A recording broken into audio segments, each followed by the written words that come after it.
Well, that little video I made about walking after the flesh, the little 3-year-old, we've had such great conversations. I thought I'd talk about it again.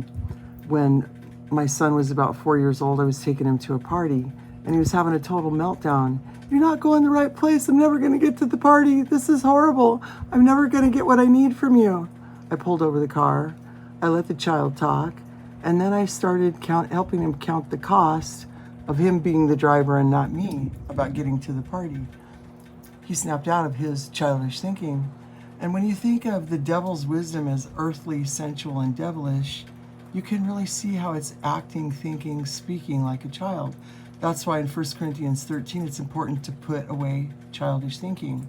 It's also important to put away the teenage judger, the sounding brass and the tinkling cymbal, who has all judgment, who's merciless, prideful, lies to themselves, causes divisions, schisms, and evil imaginations, and makes everybody guilty wherever they go. That little child, too, the teenager. And how there's a really a lower nature that walks after the flesh that's described as strife, self-will, confusion. There's earthly, sensual, devilish wisdom there. That's what a child is. So one of the first scriptures Gene Sullivan ever gave me was, the carnal mind is the enemy of God. It can't comprehend the things of God. Spiritual things, there's another one that says, spiritual things to the carnal mind are foolishness, because they're only in a people battle. They're not in a spiritual battle at all. So I kind of likened it to something I heard about. It's almost like we all have a black cat. I heard something about a black cat that lives in somebody's basement. If you think of that little brat child that's just totally selfish, that wants to live for pleasures, who's dead while she lives, as a black cat that you keep in your basement with all of her private opinions, schisms, divisions, evil imaginations, who flatters herself in her own conceit and flatters everybody else to get what she needs from them. We all have a black cat in the basement, a little flesh walker that lies to herself and doesn't put away childish thinking, like, the picture of the lady with the gun that says, hand over the chocolate, nobody'll die. We all have that little brat baby in us who wants to eat, drink, and be merry, who wants to play. And especially when we have our own secret, private opinions, relationships are destroyed due to flattery. They're destroyed because we're actually flattering people, lying and hiding all of our divisions, schisms, and evil imaginations in our pride, looking down on them, lying to ourselves that, I'm so glad I've never been like you. Let me teach you the way to life. I'm the one that knows how to love. I'm the one that knows how to work through division, schism, evil, and imaginations. I'm the one who knows how to spank the baby and put it to bed and put away childish thinking. And one of the deepest problems of the unconverted soul and people that are unconverted Christians is their God still is their belly and their mind is still set on earthly things. Even when Gene came into my life, I was listening to some pretty junky Christian music, and it all really just had the spirit of strife in it. And I was listening to a guy talk about the spirit of strife. I mean, Gene was talking about strife music, and I never really even understood that before, how actually there's a friend of ours named Rick Ransbottom who's done seminars on the damage of rock and roll music because there's no barrier to it. When you sit in an audience and somebody's singing about, taking meth or whatever drug it is all night long, smoking dope all night long, screwing your eyeballs out all night long, sorry to be so graphic, living for your pleasure all night long, those kind of songs go straight into people's soul. There's no barrier against music. It's the only place where there's no wall. There's actually no wall. So if you submit I never realized what an effect that the music had on me either when I was younger. The first song I ever learned to play on the guitar was about suicide. Where do you think that took my life? At 8 years old, when I was 25, 26, 27, I was suicidal. The song took me places because there was no barrier. It became the music of my soul. And so when people are loving pleasure more than God, they'll be flatterers. They won't try to work through any schisms, divisions, evil imaginations. As a matter of fact, they'll snack on backs with each other, and that makes people dead inside too. And even more deeply, you can think about it this way.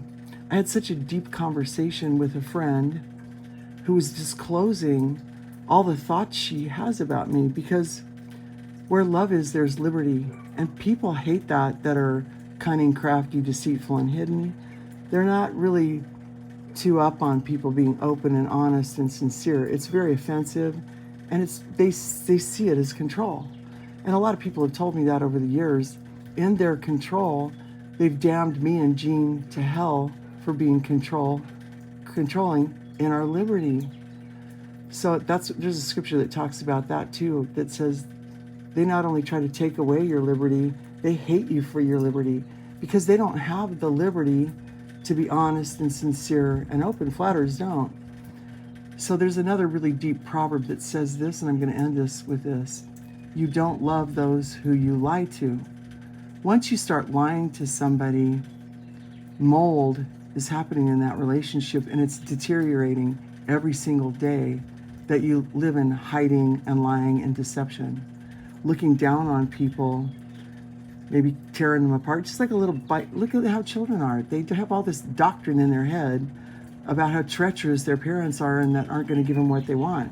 Again, back to the Garden of Eden. What happened? Doubt came in.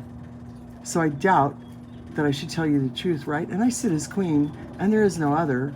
So I'm more than happy to lie to you, to be divisive.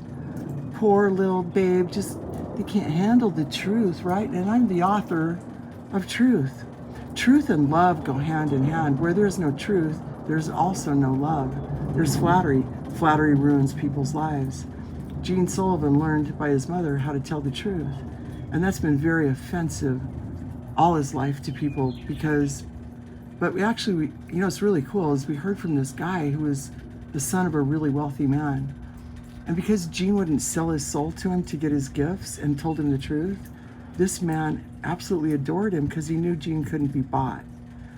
He knew he wasn't for sale, and that Gene was willing to hold up a mirror and show him the demise of his own soul, regardless of how it might affect him, regardless of how many presents that man had to give Gene. So again, why do we sell our soul to the devil? Why do children lie and hide behind bushes? They're cunning, they're crafty, they don't tell their parents the truth. Because they're user-friendly. They're trying to get what they want and what they need from the parents without being honest and open. And there goes the downfall with everything should be staying in the closet, private opinions, right? None of that's in the Bible. If we're going to come to the unity of faith, that's why it says speak the truth in love, because we're members one of another.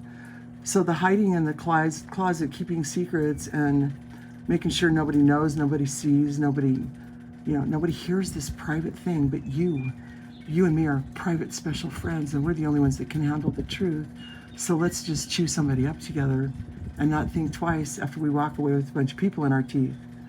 People don't even see that as the demise of their soul either, because we're not in a people battle. But carnal people are in a carnal battle. They're in a battle against people. They're not in a battle against princes, powers, and rulers of darkness. And that's why there's just so much insanity even going on in Christians today, because they don't have the truth to make them free. People actually think that Jesus is going to come to their hard rock concert where they're talking about death and destruction and vengeance and hatred and looking down on people and why you should, feel your pleasures all night long with drugs, sex, rock and roll, and every other vice that's destructive. And that won't hurt my kids at all, right? Yeah, right. The worst thing the devil can do is put music in people's ears, because there's no barrier. And I hope to God that one day you pray and ask the good Lord to open your eyes to who the real enemy of your soul is, so you can be your brother's keeper and help them put away childish thinking and teenage thinking. The teenager has no mercy. It's judgment with no mercy. Anyway, I pray that somebody gets something out of this one, because we've had great conversations about this today.